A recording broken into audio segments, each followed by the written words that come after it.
Stop that fucking shit, bitch. There we go. And hey, everybody. I don't know if anybody's logged in live yet or not, but we've been live.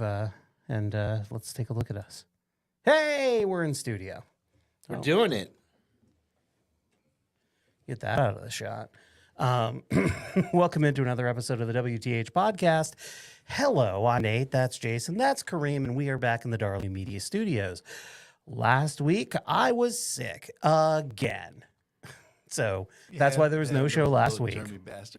Oh, my God. Here's what I found out.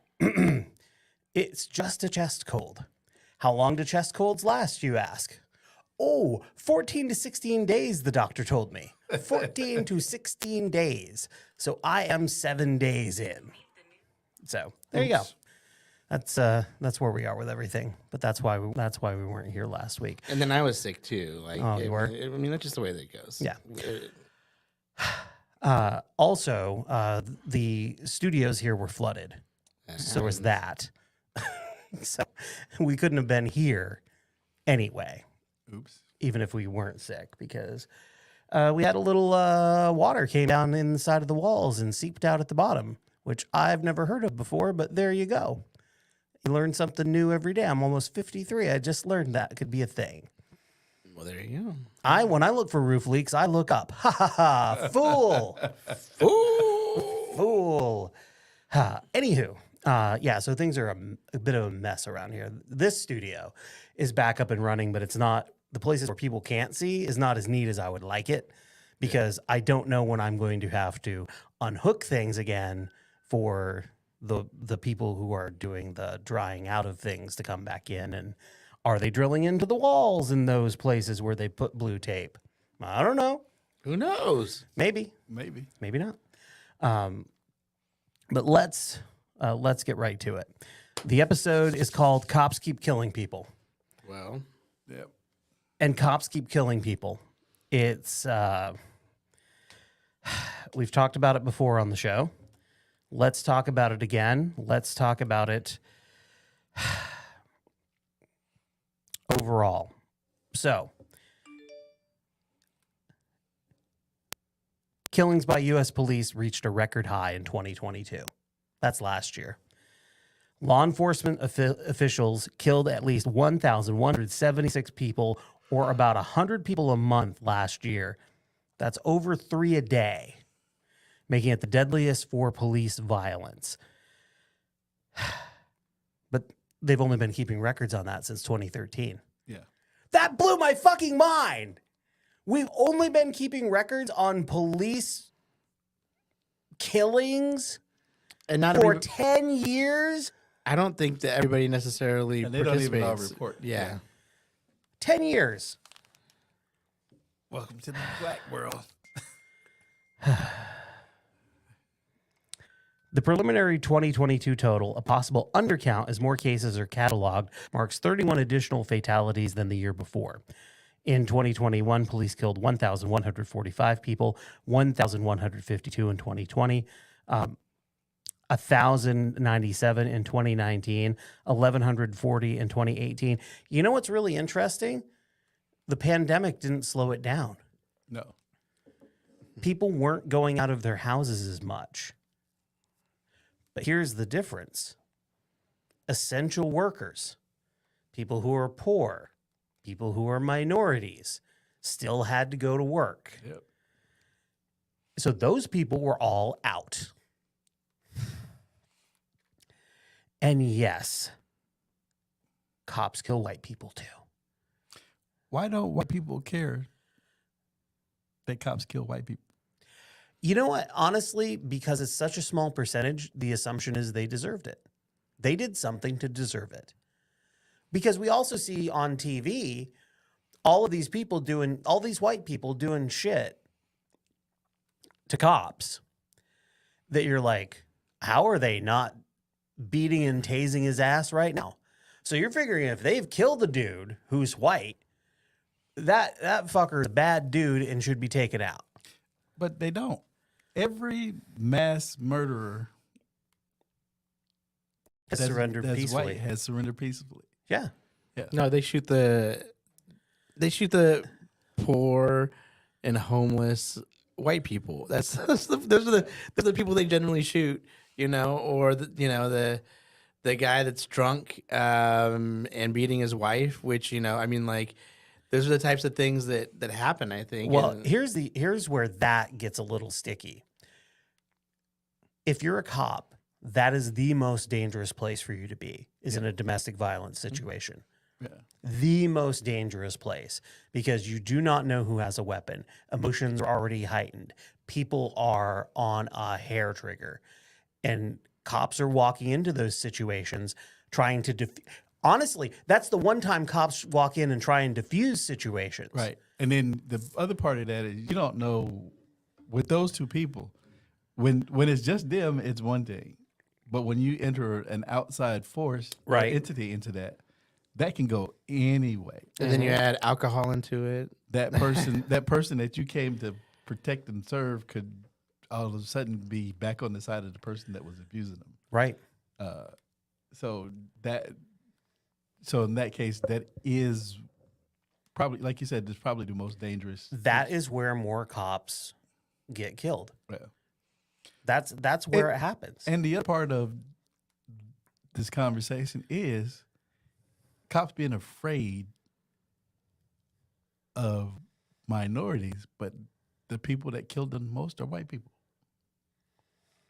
Every shooting that you've heard of cops being ambushed, except for maybe two, of cops being ambushed or set up, they've been killed by white people. Yeah, there's some exception. Like the DC snipers were African American. Yeah, but my question to white people is, why are you afraid of us?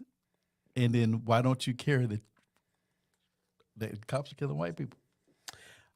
I think if you really asked virtually anybody, honestly, are you nervous when a cop pulls you over or when you see a cop behind you?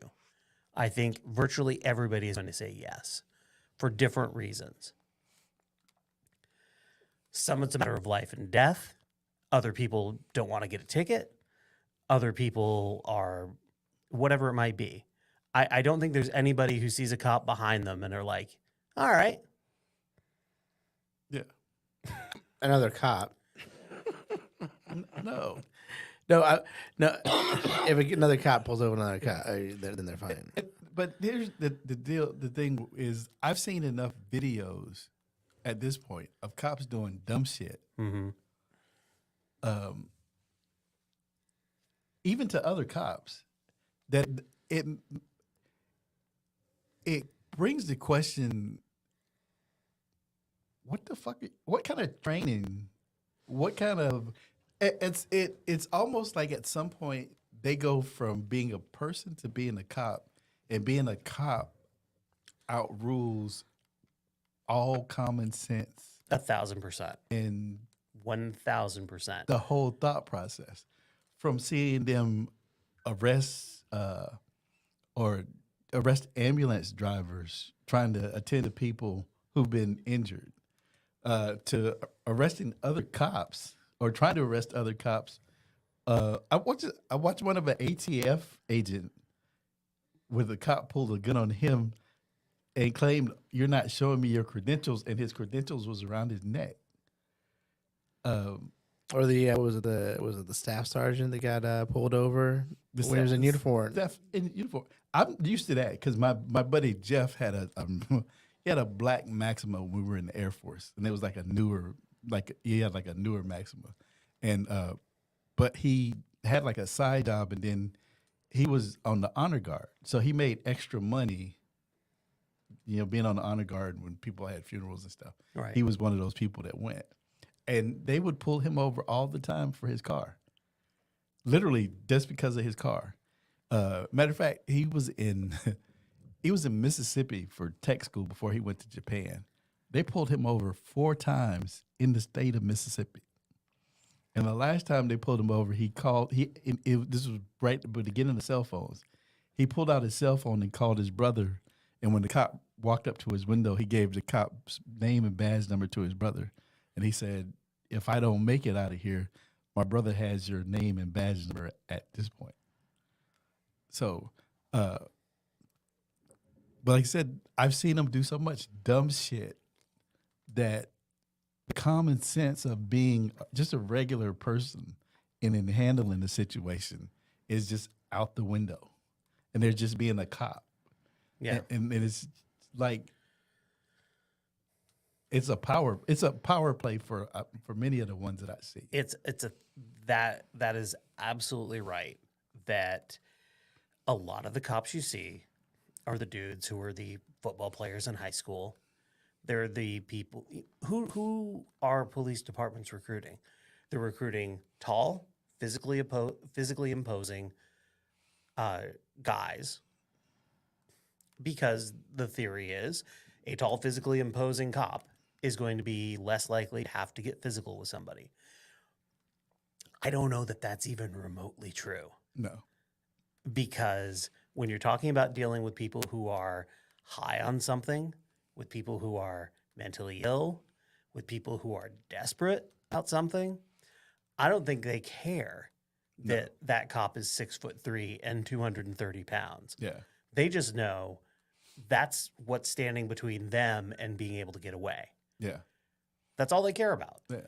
And so it becomes that one of the things that I saw on a TikTok video was a law enforcement officers from around the world reacting to things that are normal for police here, and the limited amount of training that police get in this country was one of the most shocking things to them.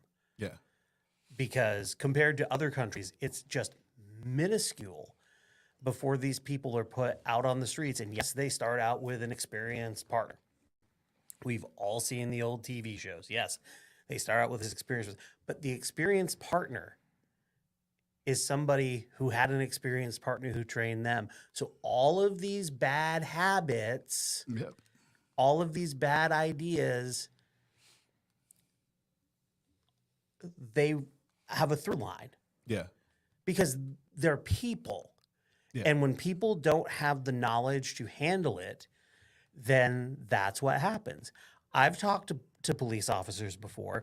I've had police officers say to me, "Do you know how to tell when a homeless person is lying?" And I said, "How?" And they go, "Their lips are moving." So their assumption is that if they are encountering somebody who is homeless, no matter what the situation, that person is lying to them. Yeah. From the jump. That is a no-win situation for either side. Yeah.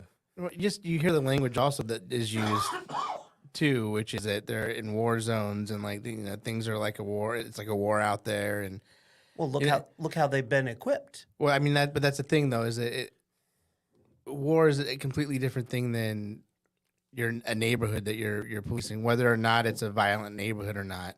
Like there's still people that are innocent, that are citizens that are in that neighborhood. I mean, like it's not a war zone. Yeah. It's not a war zone. Like I said, the random stupidity of stuff that I've seen. A kid walking home in snow, coming home from work, and all he's trying to do is get home. And they're like, "Oh, are you okay?" And he's like, "No, I'm good. My house is this way. I'm just going home." Right. And he ends up in jail because he's just walking home and he doesn't want to stop and talk to you. Or another kid sitting at the waiting for his dad to pick him up from work, and the business is closed, and he's just the last person there. And then you pull up, "Well, what are you doing here?" "I'm waiting for my dad to pick me up from work." "Well, I need to see all of your stuff." "I'm just waiting for my dad to pick me up from work." And then that becomes an arrest. Now, as a black person, we're used to that because all of the laws have been written specifically so that they could get us in the system. Most of the laws have been written specifically so they could trespass and vagrancy. Mm-hmm. Those laws existed to get black people who had been freed from slavery back into jail, or so that they could be leased as convict. You ever heard of convict leasing? What's that? Convict leasing? I think I have, but Convict leasing and peonage. So when the slaves were freed, what they did was they created these vagrancy laws Yeah, I'm aware of those. so that they could arrest them and then they would lease them back to the old plantation owners. Right. Yeah. And then they would just work to death. And those laws are still on the books everywhere in the country. Right. Well, I saw a video like 10 years ago of a guy of a warden in Louisiana who was upset that his good workers were about to be freed. But he, not these people were, these people who had served their time and had good behavior while they were in there.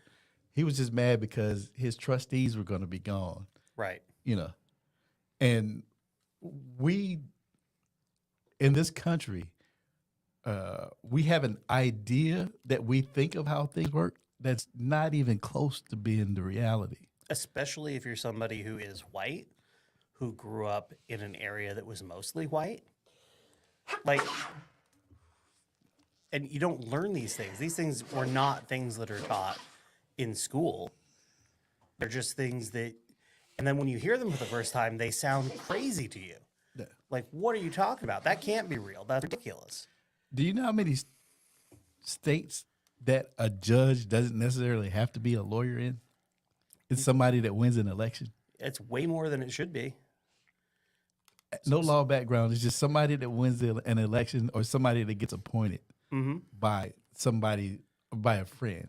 That's a judge. That's a person that gets to decide who goes to jail and for how long. Yep.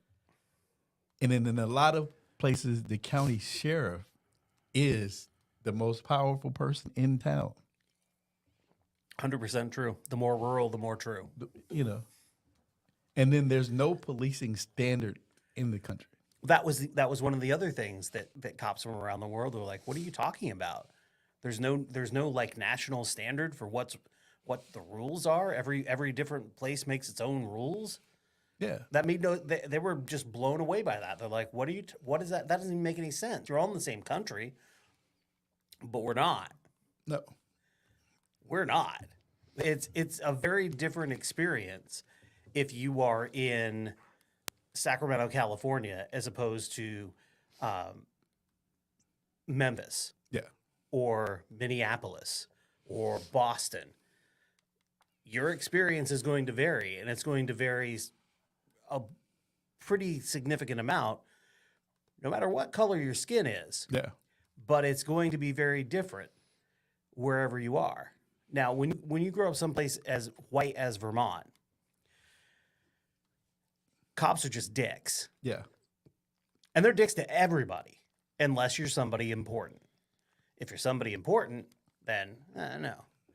But everybody else, so when that's what you're around, you're like, okay, that's just how they are. And then you start to see different things. Yeah. So getting back to cops keep killing people.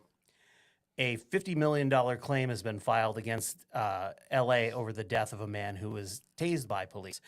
Cousin of Black Lives Matter co-founder Patrice Cullors died after LAPD repeatedly tased him in the middle of the street earlier this month, according to police body camera footage and his family's account. His name was Keenan Anderson. He was a 31-year-old high school teacher and father. He was trying to get help after a traffic collision when he was chased, held down by multiple officers, and tased for over 90 seconds as he begged for help. They tased him with 50,000 watts of electricity 6 times. Yeah. Which led to heart failure, and he died. Did he have the vaccine? Don't get me started on that. It's a whole other thing. That's a whole other thing. And I will talk about, I don't know if it's in the prep, but there's a certain former San Francisco Giant asshole who has a theory about Damar Hamlin. Oh, wow. Which I've heard in others. Yeah, no, Yeah. fuck these guys. Anderson's death, by the way, is one of 3 fatalities stemming from the LAPD's use of force in January. 3 weeks into the 3 weeks, 3 cases.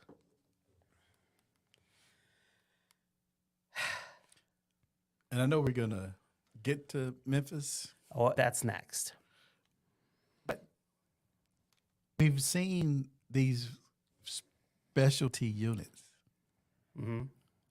I've watched movies, documentaries, podcasts, and they all end up in the same way. It's like forming a gang inside of It is. I police, mean, police department. The at this point the most famous one might be the most recent famous one is the Baltimore Gun Trace Task Force. I thought it was the LA County Sheriffs too. That's why I switched it to recent. Yeah. But the Rampart unit in L.A. Oh no, that's the.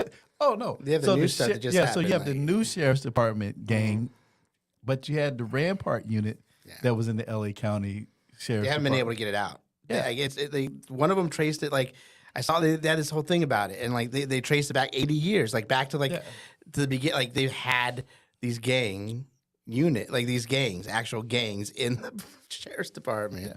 Yeah. And with the Memphis situation, and before I go to there, in New York City, there's a documentary about two cops that were were robbing drug dealers, and one of them got set up by the FBI that was going to kill somebody for a drug dealer. Mm-hmm. And like the FBI was going to arrest him. And his partner was like, wait a minute, that's a bridge too far. And he was still going to do it. What is it? And the reason why that cop thought he could get away with it was because another unit in the Bronx had got busted for it, like right before that. So they like, oh, they don't want this any more heat, so we'll be able to get away with it. But they're like all over the country. And then all of the wrongful convictions that I've read about and watched documentaries and everything on, a lot of it is police misconduct. It's planting evidence. It's like, well, he's like OJ. We think he did it, so we're just gonna make sure that he's convicted of it. And no. So it's crazy. And then, like I said, with the Memphis, that department in Memphis, they shouldn't even have pulled that kid over. And here's where it gets murky, and not murky for normal people, but murky for the conservatives, because they have been beating this drum that cops aren't racist. Cops aren't racist. It's just black people are doing all the crimes. They're colorblind. It's all who's doing the crimes. In Memphis, it was 5 black cops who killed Tyree Nichols. They killed him. They beat him to death in the street. Yeah. On camera. I have not watched it because I do not have the stomach to watch another snuff film. I've watched it. And it's everything that I've watched in a lot of these videos on steroids. And it's just the fact that it's like Rodney King. It's the fact that it was worse than Rodney King. Rodney walked around for decades after that happened. Yeah. But it was a lot of the same bullshit where it's like little kids when you teach them how to play a sport. We're teaching them how to play a sport. So if they can figure out how to cheat, they will. And what the police have done, if they've figured out how to cheat. So they use the code words. Stop resisting. Give me your hands. Stop tensing up. Why do you look suspicious? Like they use all of these code words in order to do what they're doing to you at the time. Let's not gloss over the fact that 5 cops with body cameras running thought nothing of beating this guy to death in the street. Oh, and after they beat him to death, they sat there and like they did play-by-play amongst themselves like you would after a football game. You know their adrenaline level was through the roof, every one of them. Because every time they'd tell him to do something, he'd be like, please stop hurting me. they'd be like, all right. And they just get angrier and angrier and angrier. And their adrenaline is just at fever pitch levels as they're doing this. It's a different sort of thing than what happened to George Floyd, because that dude was super calm as he kneeled on his neck until he killed him. Yeah. Super calm. So I think that's the difference between first degree and second degree.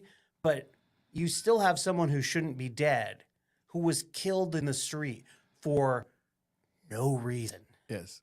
And that unit specifically shouldn't have engaged him at all. Whatsoever. And I have actually I saw another video from there last year, and it was a similar bullshit pull you over excuse. Reckless driving. Yeah. So the video I saw, they pulled a guy over coming from church, him and his girlfriend and their kid, and they pulled him over for a blinker.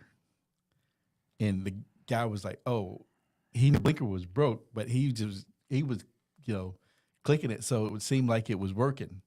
But that was that they pulled him over for. But it was a similar unit, and it might have been the same unit where they just pull you over for bullshit, so that they can see what you got. They can try to run you through the system And get out of the car. and get out of the car. You out of the car. Why are you asking someone to get out of the car on a traffic stop? Yeah. Unless you feel that there's weapons in the car that are going to be of danger. And they had no reason for that. So it makes no sense. And with what I've seen and encountered with police in the last year or so, I have a couple of theories going. One is they're not doing their jobs intentionally because of the stuff that happened with George Floyd. They're not doing it intentionally. One was to try to get dumbass reelected. Right.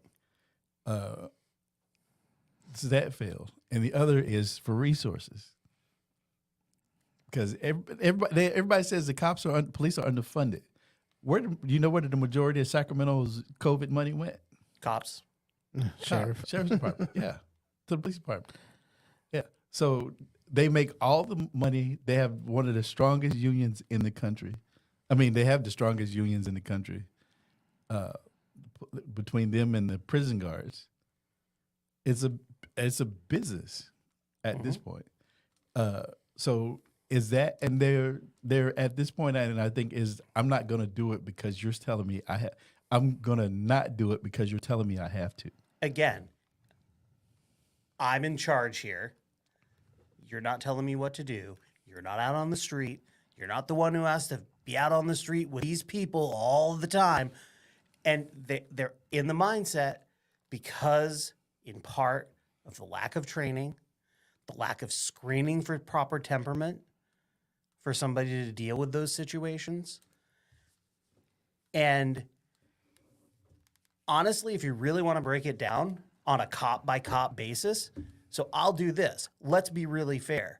It's not their fault that they're being put into a situation that they either shouldn't be put into, or they're being put into a situation that they are not properly trained to handle. It doesn't excuse any of what's happening with those things. And yes, I'll even give you that the vast majority of cops handle things in a perfectly acceptable way. I don't think it's like, oh, every cop is a bad cop. But I think they're put in a situation where they're not properly trained. They're not properly backed up in a way that they should be by screening out the people who shouldn't be in those jobs. If you're running an accounting firm, you're probably not hiring somebody who has a history of theft. You're probably not going to do that. So if you're running a situation where you're dealing with people and turbulent situations, Are you going to try to screen out the people who have impulse control issues, anger management issues? Or shouldn't you be doing that? Yeah. Because that's not happening. And they might say they are. If you go back to the Dragnet TV show, which was really just a half hour of propaganda for the LAPD, and good for them. They were trying to put a good face on it. This is what a cop should be. This is what they were saying this is what a cop is. Really, this is what a cop should be. It set an expectation. But if you don't give them the proper training and you don't put them in situations with other cops who have the proper training, the proper mindset, then you get Police Academy 4. Right. Exactly. Because I mean, part 3 was like Citizens on Patrol. Citizens on Patrol. So part 4 was just like, man, we fucked up. Hey, have you wondered what Colin Kaepernick has been up to lately? This is one of the most powerful projects I've ever been involved with. 911, what is your emergency? I'm hearing all kinds of gunshots down the street from my house. I had never known Bakersfield to be a violent place. That changed pretty quickly. I came here looking for something. I knew the homicide rate in Bakersfield was high. I didn't really know what that meant until I got here. Man, people die. 2 people are dead and a BPD officer is in the hospital following an early morning shooting at a Southwest Bakersfield hotel. My son died in a shootout. F this, I'm calling the cops on the cops. Walk the streets, Bakersfield. The deadliest law enforcement in the country per capita. Highest rate of So that's what Colin Kaepernick is up to. He executive produced a new documentary that'll be on Hulu. By the way, if you're wondering who the congressman for that district is, it's Speaker of the House Kevin McCarthy. Of course. Law and Order Kevin McCarthy. Anyway, let's move on. Our old pal, the 45th president, has been on his social media site writing, because of the weaponization, targeting, and unprecedented harassment, I believe that I have more lawyers working for me on this corrupt law enforcement-induced bull, ... than any human being in the history of our country, including even the late, great gangster Alphonse Capone. What? This is all being done for political reasons, and that I am leading everybody, Republicans and Democrats, by big numbers in the polls. The disinformation specialists are at it again full time. The fake news is their tool. He's comparing himself to Al Capone. Like, and not even in an ironic or like, No, like just like straight up. no. Okay, I think I need to get going soon. So sorry, real quick. The reason I was scrolling through my phone was I was trying to see the percentage of police officers who actually have to fire a weapon during their career, and it's like minimal. Yeah. It's But now they're killing people with non-lethal force, Kareem. yeah, it's minimal. So yeah, Does it say how many have to throw bows? didn't say how many has verbose. This guy said he was an officer for 37 years with a minimum pool of 140 officers, and 8 officers fired their weapons in deadly force encounters Yeah. over 37 years. Yeah. Yeah, I knew it was very minimal. Did you? So I sent kind of late to you guys that Afro Man video. Look, we're in the middle of something. All right, sorry. What? But it kind of goes along with this a little bit. His house was raided. Yeah. Because he got high. No, because somebody had said that he had a bunch of narcotics and weed and stuff like that, And white women. and he kidnapped some people, and anyhow, he released a song last month with all the video footage. They said he kidnapped some white women. And like, he released a video of all the surveillance footage of them going through his house and stuff like that. And you see somebody stealing money from him. You see somebody, and you see somebody, and then you see them disconnecting the camera. And it's like, why are you disconnecting?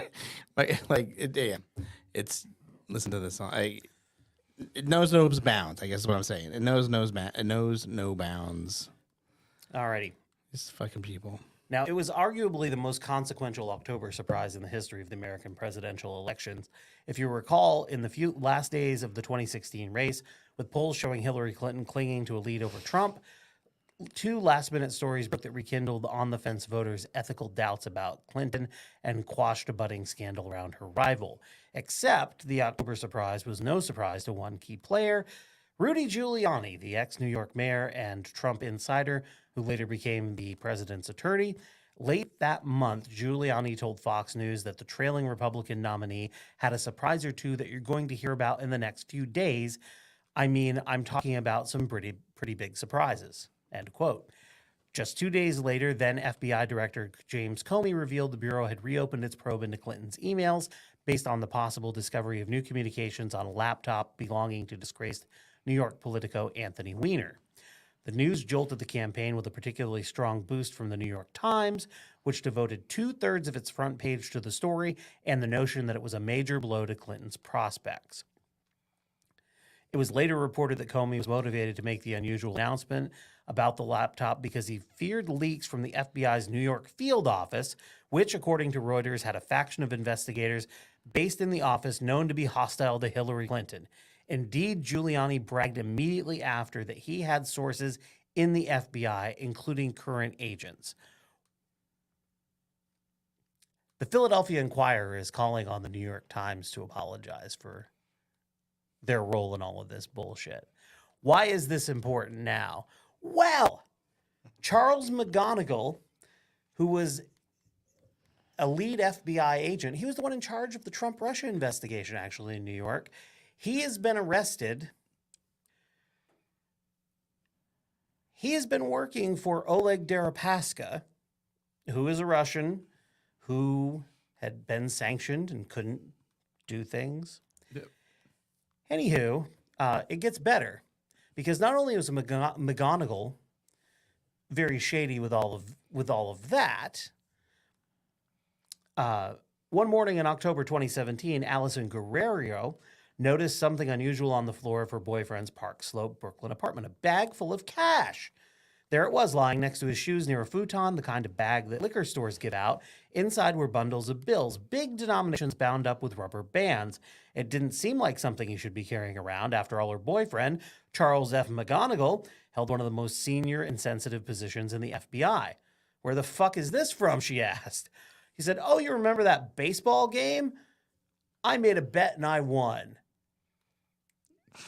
Bet you did. Now, McGonigal had 2 high school-age children and a wife, or ex-wife, as he sometimes referred to her, back at home in Chevy Chase, Maryland. He'd return there once or twice a month, but McGonigal had led his girlfriend to believe that he was either divorced or soon would be. She didn't question his story, nor did she question the story about the bag full of cash.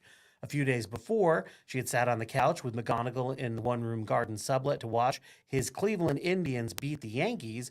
Much later, after her cancer diagnosis, their breakup, and McGonigal's retirement from the FBI, he would be indicted on suspicion of, among other things, accepting $225,000 in cash from a former employee of Albania's intelligence agency. That total includes an $80,000 chunk that was allegedly handed over in a parked car outside a restaurant on October 5th, 2017. Those were also the days the Indians beat the Yankees in the first 2 games of the division series. McGonigal's attorneys are not commenting on this. So not only was this dude doing sneaky shit while he's a lead FBI investigator, he was the spy hunter.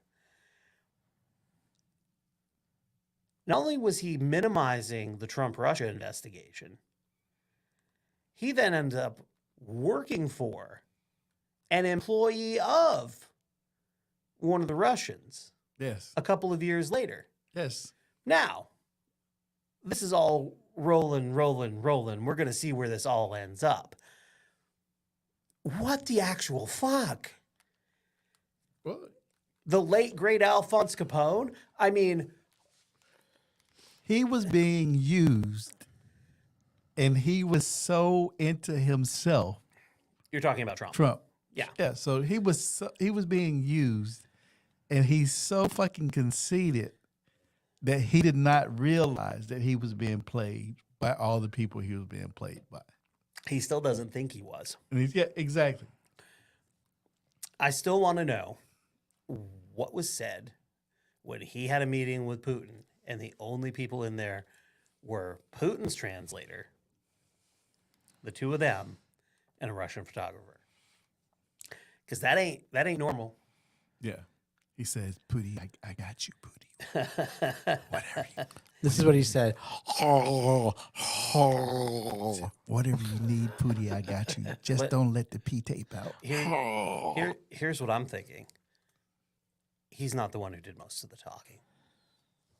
I think you might be right. I think the person who did most of the talking was the guy who runs Russia. Oh yeah, well, I mean, it's hard for him to talk when he has a dick in his mouth.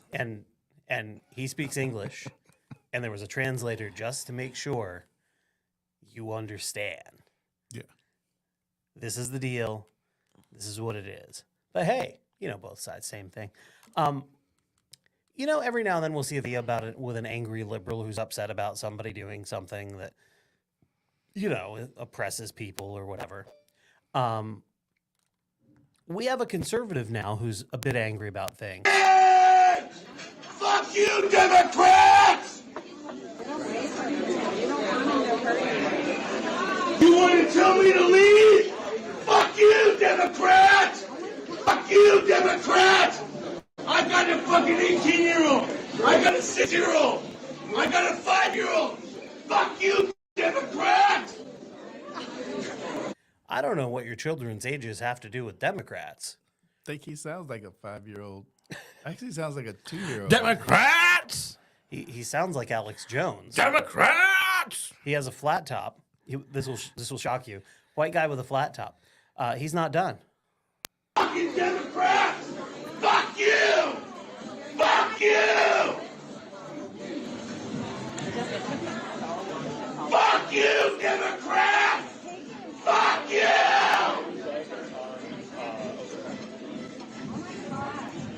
Fuck Democrats! Get out! Fuck you! Fuck you! This Seems is like the crowd was getting ready to just just done with him. this is a coffee shop. Of all the places you would imagine this to be happening, Yeah. it's at a coffee shop.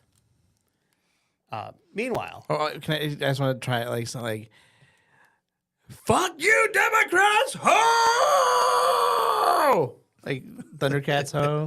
That's what it sounds like a call to. I've got an 18-year-old. I've got a 6-year-old. I've got a 5-year-old. Fuck you, Democrats! That's what you're mad. What? You mad you're in your second marriage and you got a bunch of little kids. That's what you're mad about. You're doing roll call? What is happening here? That's because when you are a conservative, now and this is where Donald Trump has ruined everything for everyone. Because now, if you're a conservative, you can just say whatever the fuck, and that's your reality. We used to have people like that. They were called nut jobs. Yes. Now, here's what they call themselves. Cannot have the election stand. The judge should declare me the rightful winner. I am the rightful winner. And we should move on and reclaim our government, our state government. It's been hijacked and stolen by a bunch of people who know this election was fraudulent. The cartel. No, Carrie Lake, you lost. Lost. What about the cartels? They apparently control the elections. I see. And a matter of fact, you lost because it was you. You didn't lose because you was a Republican. You lost because it was you. Oh, yeah, she's terrible. Yes. There were people that voted for the other Republicans on the ticket that didn't vote for you. Yeah. It's you, not me. It was like 40,000. It's like 40,000. You soft focus bitch. Jason, in case you're wondering. Oh man. You can finally become a real man. Now, I know you've got a wife and 2 kids. You say, that's what makes me a real man. Are you sure? Because Seb Gorka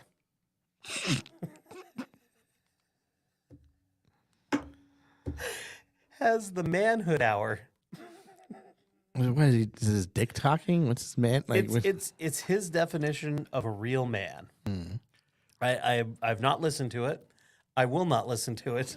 You have to go back and look at Saturday Night Live from this weekend. I haven't watched it yet. Michael B. Jordan does a bit. There's a bit with Michael B. Jordan where he comes into a class where one of these guys, like Seb Gorka, is teaching the class on being the alpha male. Right. Yeah. So you get a chance, check that out. I don't know who Gary Peterson is. I don't know who he is. He has a flag after his name. He has a flag behind his head in his Twitter picture. He has a picture of his son who has a weird half Hitler mustache. He's got his arm around him. He said, my son and I couldn't be more excited to see Kevin Sorbo's new Left Behind in theaters. Well, that makes 2 of you. And his son does not look excited. no, his son looks like he's about a foot shorter than he should be. Still look like he's somebody else's. Yeah. Right. That face on Kevin Sorbo, though, I'm sorry I can't. The people listening can't see it, but like the picture of just look up the Left Behind movie poster. his face is horrible. Like he just looks so like deranged. He looks deranged in the poster. It's Left Behind: Rise of the Antichrist. Is what it's called. That's not what bothers me, because watch what you want. If you want to go out and support... Yeah. By the way, good luck finding Kevin Sorbo's movie in theaters. It's the next line that really troubled me. He adds, who needs 3D when we have the Lord salting our popcorn? What the fuck? What does that even mean? The Lord salting our popcorn? What sort of weird fetishized bullshit is that? If you hadn't told me that was your son, I would have said that was his sugar baby. I don't know what's happening. I'm not gonna play it because it's annoying and too long, but we played it before. Dude named Ethan. He's in Arizona. He's a Carrie Lake supporter. He went back to the PetSmart. Oh, I saw that to complain that Yeah, I that they still have the gay pride flag. Well, he came back. They told him to leave again. And should have trespassed his ass.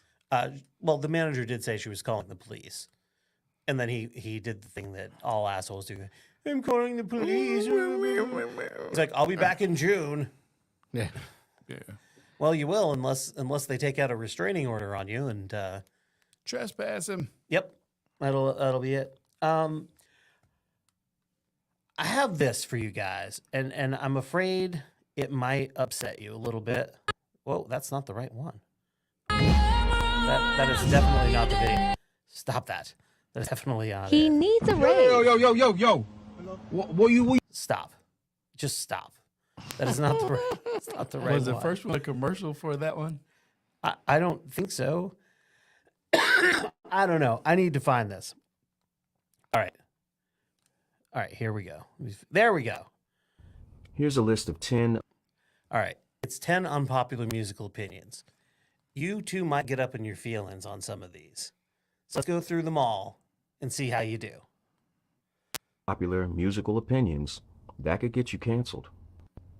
If Lizzo wasn't a big girl, she'd be just another cute-faced R&B chick taking off her clothes for attention. And let's be very real. Lizzo being obese and wearing clothes that are size inappropriate is her gimmick. Tupac is the most... Thoughts? Yes. I don't think so. I don't know. I concur. All right, let's move on.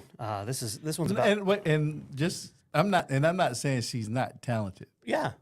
I'm just saying that is her gimmick. That's her gimmick. Yeah. That's what makes her different and standing out. Yeah. In addition to her talent. Yes. rated rapper of all time. His lyrics were basic and remedial at best. Brenda's got a baby. Brenda's barely got a brain. It's a damn shame. She barely even knows her name. Mind-blowing stuff. Tupac, most overrated rapper. I concur. Oh. He was innovative at the time and like sounded like something that people hadn't really heard before. But like at this point now, there's just so much that's come after it now. He's been gone almost 30 years. Yeah. And I've been saying it for almost 30 years. Just saying. Yes. All right. This is H. Perry 72 on TikTok. Here we go. It's the next one. That his vocal tone and his delivery were both great. Drake's lyrics sound like he's reading from the journal of a prepubescent little girl. True. And rumor has it that he has a thing for little girls. Hello, God. It's me, Aubrey. The Grammys should have a new category. Best Ghostwriter. That way you'll know that your favorite R&B singers and rappers don't write their own stuff. Instead, they're just saying someone else's words and ideas. Not that you'd care. So the R&B singer part, we always knew that. Right. The rappers, it definitely should be. And that person, whoever wrote the lyrics, should be on stage with them receiving the Grammy. Yeah. Yeah. Yes. Here we go. Number 6. Kanye West is not a musical genius. And as far as him being a producer, he's average at best. Now, producers like Q-Tip, Dilla, No ID, Just Blaze, Pharrell, and Timberland, just to name a few, would produce circles around Kanye West, and have. I'm not. Some of those people are great, but I told you might get up in your feelings. I'm going to let him finish. Kanye made a sound like he changed hip hop on a certain side of everything. Like at that time, that was going on right then. At that time, the biggest rapper right then, the biggest music was like Ja Rule, was 50 Cent, whole different type of thing.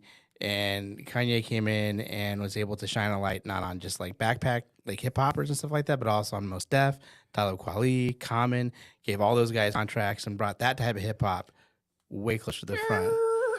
Pull the brakes What? on that. No. He brought did more eyes onto those people than had ever. Yes, he did. Dave Chappelle may have also done that too. Dave Chappelle did that too. No. The Roots. I'm not. What about the Roots? Mm-hmm. Matter of fact, Talib Kweli made it so that Kanye West was accepted by the backpackers. That's one. Two, the Roots and the Dave Chappelle block party, and the fact that people in Hollywood, so the Roots weren't getting airplay, but if you ever went to a Roots show in the 90s, the Roots became your favorite hip hop group because the band, so nobody had ever seen a hip hop band. Right. And so they could come to your city and cover a song by your guy with the band. Mm-hmm. So he's not responsible for any of those cats. Those cats had formed their own deal without him. And then here's the other part. If you watch, okay, so now there's a bunch of, everybody has podcasts right now. So now you have all these podcasts where you have all of these people that have been inside the industry that are all telling on each other. Yeah. A lot of the shit that he did that was Jay-Z stuff, it wasn't even him. A lot of the shit was Just Blaze and other people who had laid parts of the tracks, and he just finished them off. I'm just telling you. There is a whole group of people that are out there that had never heard of Mos Def or Talib Kweli or Common until the produced albums like Kanye came out. After Kanye had, I'm just saying, Wait, because Kanye only produced one album for each one of them. No, he didn't. He produced Beautiful Struggle. He produced Nope. He produced those ones. He did not produce. He may have had tracks on those, but he produced. I'll give you this. He produced Common's B. Corner B. He produced that one. I'll give you that. And he did beautiful. I'm telling, like, he did Beautiful Struggle. He did. I think he might have done Anthony Hamilton's first album. Like, there was when he first came out, he produced like a couple albums right away, and like, and Mos Def has talked about, because I saw him do like a concert. Mos Def was like, "Well, I can't even sing this song. I'm not gonna." And Talib Kweli said, "I can't sing this song." Yeah, no, because, I said he produced some of the tracks, but the albums he did not produce the album. He released the album. He did not, and he did not sign them. He didn't sign them. No, you said he gave him contracts. No, I didn't say no. He did. He, no, did he not? did. You said he gave him contracts. What I meant is he Raucous Raucous was before that. This is after. This is not. These aren't Raucous albums. Was on Raucous. But those aren't Raucous albums, though. Like, those are not Raucous albums. Those 3 albums right there that I'm talking about were Kanye produced albums. He produced Common's B. He did not produce albums for Mos Def and Kweli. He had tracks on their albums. Matter of fact, so what is it? He produced Get 'Em High on the one album, and then he produced that one. Will I Am produced songs on him. The album before that, High Tech produced for Kweli. And then there's another album that DJ Quick did songs on, Kanye did songs on, and then a couple other people. Look, including Just Blaze. This is 10 unpopular musical opinions that could get you canceled. And we have hit the first one that has gotten somebody into their feelings.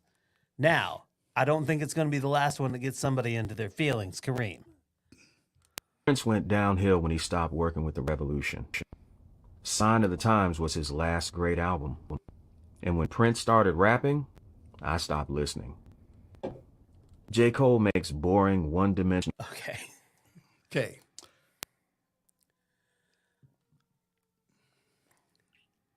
He's kind of right. And I'm gonna say, and I say that as somebody who has. You're a huge Prince fan. I have the entire collection, and Sign of the Times is my favorite Prince album. Matter of fact, it's the first album that I purchased myself with money I made. It's the first piece of music that I bought myself with my own money that I worked in, and so that is true.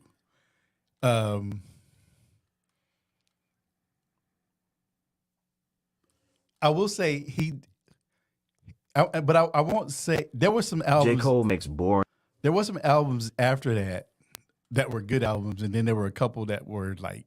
He's not saying they're bad. Yeah. He's just saying that was where that album itself is the pinnacle of Prince. And to be fair, most musical acts, no matter how good they are going to trend in a certain. They may go up and down a little bit, but they're going to have one point that is their clear high water mark. Yes, and I will say album wise, that was the pinnacle, album wise, but the performance of the Prince, the performer after that, like, no, he was just. I saw him probably about 10 times, and every time I saw him, the performance level went like another notch. Yeah. All right, moving on. J. Cole is boring and one-dimensional. One-dimensional hip-hop for emo kids who were bullied in high school, and for city girls who want to give up being for the streets and start their healing journey. Thoughts? Jason? J. Cole? When J. Cole was coming about, like, I was really into Kanye West and Jay-Z at the time. Because he was. I wasn't listening to that. It's all good. A friend of mine was trying to get me into it. My friend JJ was trying to get me into J. Cole. All right. This one, I don't know. Thoughts on? If Eminem wasn't white, nobody would care. Now, don't get me wrong. Eminem is dope. But if Eminem was a black dude talking about sticking 9-inch nails through each one of his eyelids and killing his mother, black people don't go for that kind of thing. I mean, he says that in one of his songs. I mean, he's like, if I would have been brown, I think that's what he said.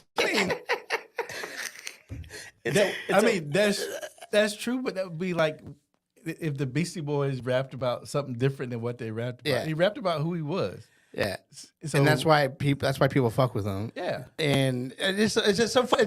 It's so funny for him to say unpopular opinion about something that the guy said. And his third album is like, if I was brown, I know I wouldn't have sold half. Like, right. But he would have had something different to rap about. He would have had something different to rap about. Yeah. I think that might be his weakest take in the whole list so far. Yeah. All right, we're down to our top 2. Rakim, KRS-One, and Big Daddy Kane are not in your top 5, you should never talk about hip-hop culture, or pick up a microphone. You need to sit down and be quiet. Just go. Top 10. Not top 5. Not top 5, top 10. I think you're in the ballpark. Yeah. Yeah. But wouldn't you also say, I mean, in a way, it's almost like saying like that Citizen Kane is your favorite movie. No. You don't think so? No. Like I don't know. I mean, so I hate when people say shit like that too, though. Like, what's your top 10 rappers of all time? So, because each one of them were transformative to the culture. Yeah. Like, Rakim changed the way people rap. Point blank, period.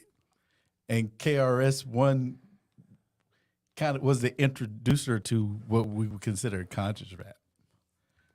And then Big Daddy Kane, you just never heard anybody flow like he did when he did it. Like the speed stuff, that like nobody ever did that before. And like I said, and the way Rakim wrote, it took the genre to a different level. You know, I mean, this is just dismissive of anybody who's younger and just hasn't experienced a big deal with it. Yeah. Yeah. And I mean, it's this dude's opinion. It's H. Perry 72 on TikTok. It's his opinion. We're just talking about it. And here's the number 1. Job at the post office. SZA and Summer Walker make depressing music for depressed girls who smoke way too much weed and drink wine out of boxes and call each other bro.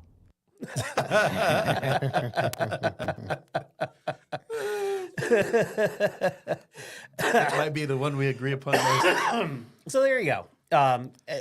You know what? That's what opinions are for. I just thought it was kind of funny to get into it a little bit.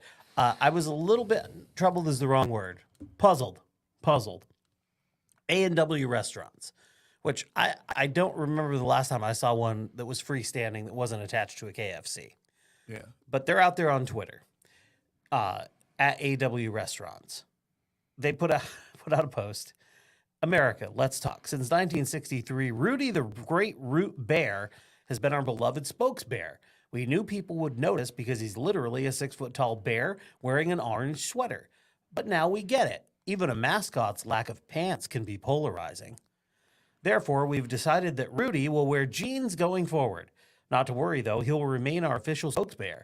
After all, he's unbearably cute and impossible to replace. We are confident Rudy will continue to champion good food and good times for many years to come, now in denim. I think they're just hoping to get on Tucker Carlson. I think so. And now it's come up that we can't even have bears that don't wear pants anymore.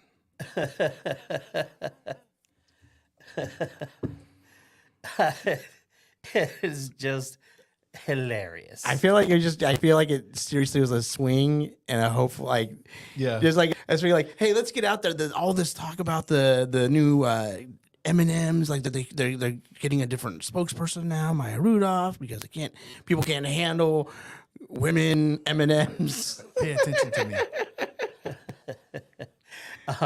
They then tweeted, "Is now a good time to mention this is a joke?" Yeah, no, it is a joke. Yeah. And then someone replied, I'm disappointed that your company hasn't addressed the real issue, what A&W really stands for. Most people would have no idea A&W is actual short for hamburgers and whoop beer. Please address this.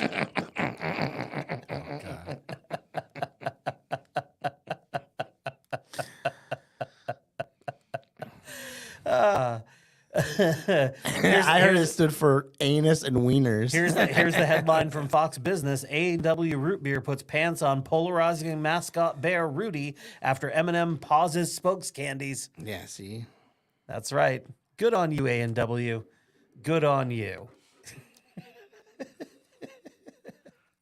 All right.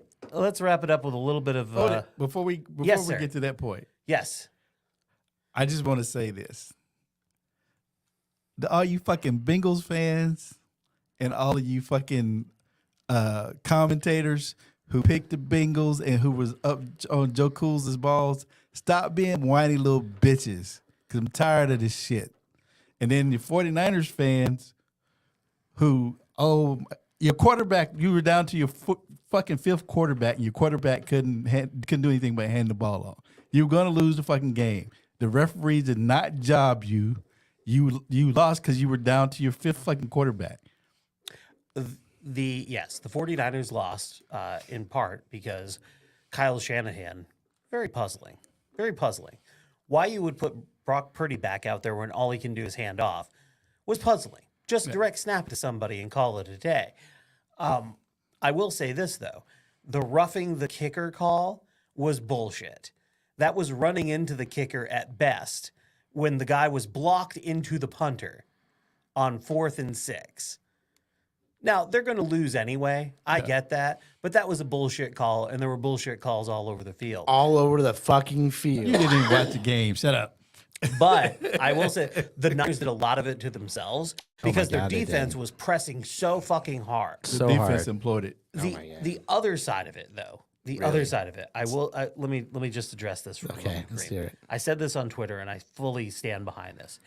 If Kareem's Steelers were jobbed as hard as the Bengals were The yesterday, Bengals were not jobbed. the Bengals dude. were jobbed. They were not jobbed. They were jobbed out hardcore. The Bengals had the ball twice with 5 minutes to go in the game. In a tie game. That doesn't mean they weren't jobbed. They were not jobbed. They were jobbed. They had a chance to win that game twice.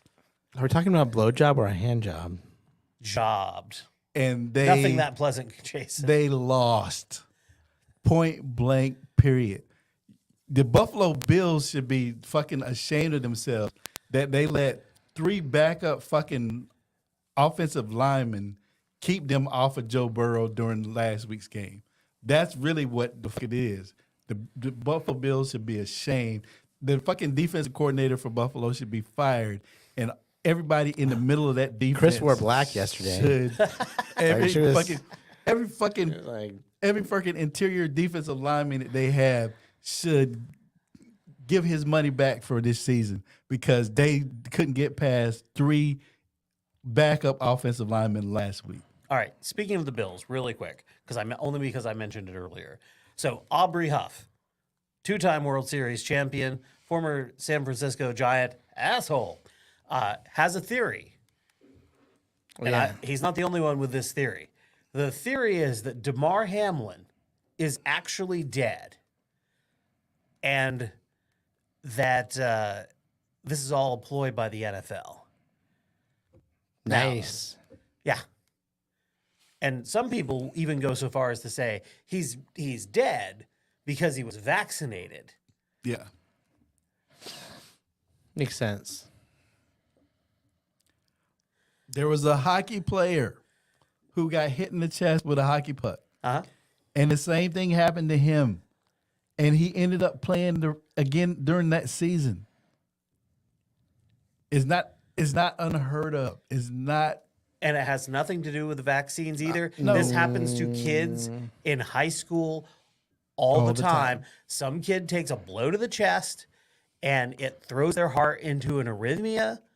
And usually, thankfully, not always, there is somebody there who knows CPR or they've got a defib machine close by to save the kid's life. This happened long before COVID was a thing, before COVID vaccines were a thing. This was the type of thing that happened like once every couple of years, and like it was like people were like, should we be letting kids play tackle football anymore? Should this kids as young as 13 this is happening to? Like it's one of the like it's. And let me just say this. Your fucking movie Died Suddenly is as accurate and factual as 2,000 Mules. Fuck all of you people and your idiotic theories that have no basis in anything other than you fucking dreamt them up. Whether you're Carrie Lake and you think you're actually the governor of Arizona, or whether you're Donald Trump and you think that you're somehow unjustly being pursued when you know that you're fucking lying. I can't wait until this Dominion voting case gets rolling. Here's the sad thing. I cannot wait until the fucking transcripts of all of the fucking testimony starts to come out. I can't wait.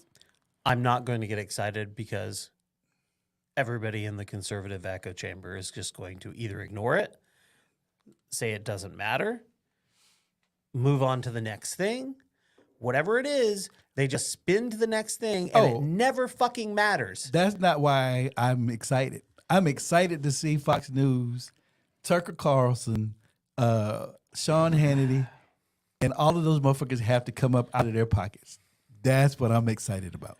Well, we'll see when it happens. I would love to see consequences. I've yet to see consequences in too many cases. All right, let's wrap this up with some small town news.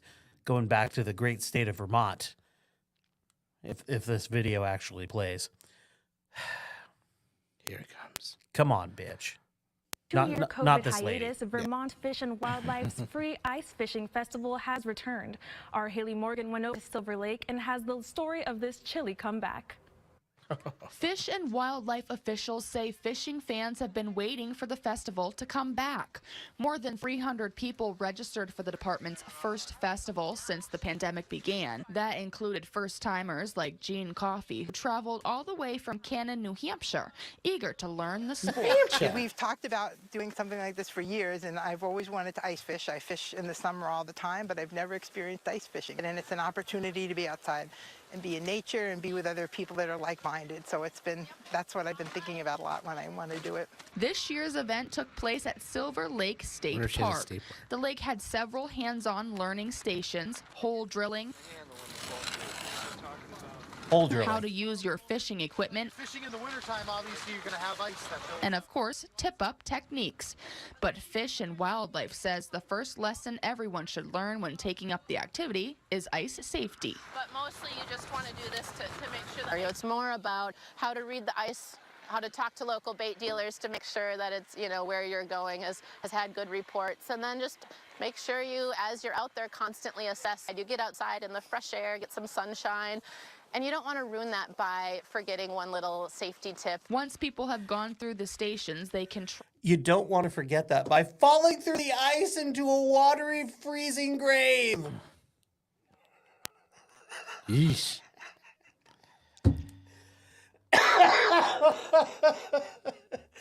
Yeah, that would really ruin your lovely day out on the lake in the sunshine if you fell through the ice into your freezing, watery grave and died. Be careful. That's gonna do it. I can't end on anything better than that. Don't fall through the ice, everybody. Thanks for watching, listening. We'll see you next time. Toodles.